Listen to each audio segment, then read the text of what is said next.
ನಮಸ್ಕಾರ ಎಲ್ಲರಿಗೂ. ಇವತ್ತು ನಾವಿಲ್ಲಿ ಸ್ಕ್ರಮ್ ಮೀಟಿಂಗ್ನಲ್ಲಿ ವೈಯಕ್ತಿಕ ನವೀಕರಣಗಳನ್ನು ಹೇಗೆ ಹಂಚಿಕೊಳ್ಳಬೇಕು ಅನ್ನೋದನ್ನು ತಿಳಿಯೋಣ. ಇದು ನಮಗೆ ಸ್ಕ್ರಮ್ ಎಫೆಕ್ಟಿವ್ ಆಗಿ ನಡೆಯೋಕ್ಕೆ ತುಂಬ ಸಹಾಯ ಮಾಡುತ್ತದೆ. ಸ್ಕ್ರಮ್ ಮೀಟಿಂಗ್ನ ಮುಖ್ಯ ಉದ್ದೇಶವೇನು ಅಂತ ನೋಡೋದಾದರೆ, ಪ್ರತಿದಿನವೂ ಒಂದು ಚಿಕ್ಕ ಅಪ್ಡೇಟ್ ಕೊಡೋಕೆ, ಪ್ರತಿ ಸದಸ್ಯನ ಪ್ರೋಗ್ರೆಸ್ ಎಷ್ಟು ಆಗಿದೆ ಅನ್ನೋದನ್ನು ತಿಳಿಯೋಕೆ, ಯಾರಾದರೂ ಬ್ಲಾಕರ್ಸ್ ಅಂದರೆ ತೊಂದರೆಗೊಳಗಾದ ಬಗ್ಗೆ ಹೇಳೋಕ್ಕೆ, ಮುಂದಿನ ಕೆಲಸ ಏನು ಅನ್ನೋದನ್ನು ಪ್ಲ್ಯಾನ್ ಮಾಡೋಕ್ಕೆ. ಇದು ಡಿಸ್ಕಷನ್ ಅಲ್ಲ, ಜಸ್ಟ್ ಶಾರ್ಟ್ ಅಪ್ಡೇಟ್ ಕೊಡುವ ಮೀಟಿಂಗ್. ಇಲ್ಲಿ ನಮಗೆ ಸಿಂಪಲ್ ಫಾರ್ಮ್ಯಾಟ್ ಇದೆ.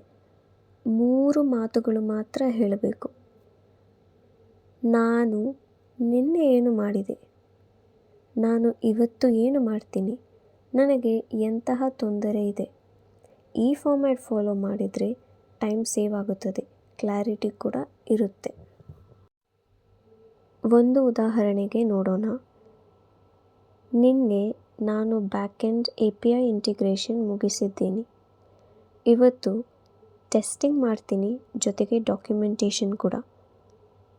ತೊಂದರೆ: ಫ್ರಂಟ್ ಎಂಡ್ ಡೆವಲಪ್ಮೆಂಟ್ ಕಾಂಪೊನೆಂಟ್ ಇನ್ನೂ ಸಿಕ್ಕಿಲ್ಲ, ವೇಟ್ ಮಾಡ್ತಾ ಇದ್ದೀನಿ. ಈ ರೀತಿ ಶಾರ್ಟ್, ಕ್ಲಿಯರ್ ಅಪ್ಡೇಟ್ ಕೊಡಬೇಕು. ಈ ಟಿಪ್ಸ್ ಫಾಲೋ ಮಾಡಿದರೆ ನಿಮ್ಮ ಅಪ್ಡೇಟ್ ಚೆನ್ನಾಗಿರುತ್ತದೆ. ತಿಳಿಯಾಗಿ ಮತ್ತು ಸಣ್ಣವಾಗಿ ಹೇಳಿ.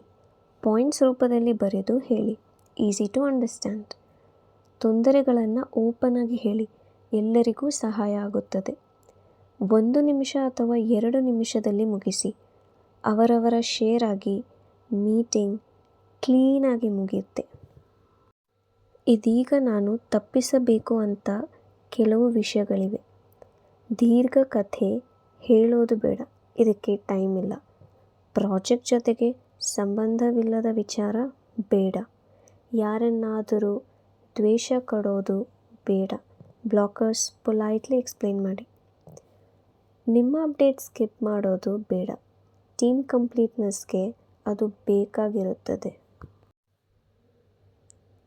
ಹೆಚ್ಚು ಟೈಮ್ ತೆಗೆದುಕೊಳ್ಳದೆ ಸ್ಪಷ್ಟವಾಗಿ ಮತ್ತು ಪ್ರಾಮಾಣಿಕವಾಗಿ ನಿಮ್ಮ ಅಪ್ಡೇಟ್ ಹಂಚಿಕೊಂಡ್ರೆ ಟೀಮ್ ಪ್ರೊಡಕ್ಟಿವಿಟಿ ಕೂಡ ಚುರುಕಾಗುತ್ತದೆ. ಇಂದಿನಿಂದಲೇ ಈ ವಿಧಾನ ಟ್ರೈ ಮಾಡಿ. ನಮ್ಮ ಸ್ಕ್ರಮ್ ಮೀಟಿಂಗ್ ರಿಸಲ್ಟ್ ಓರಿಯೆಂಟೆಡ್ ಆಗಿ ಮುಗಿಯೋದು ಕಾಣಬಹುದು. Thank you.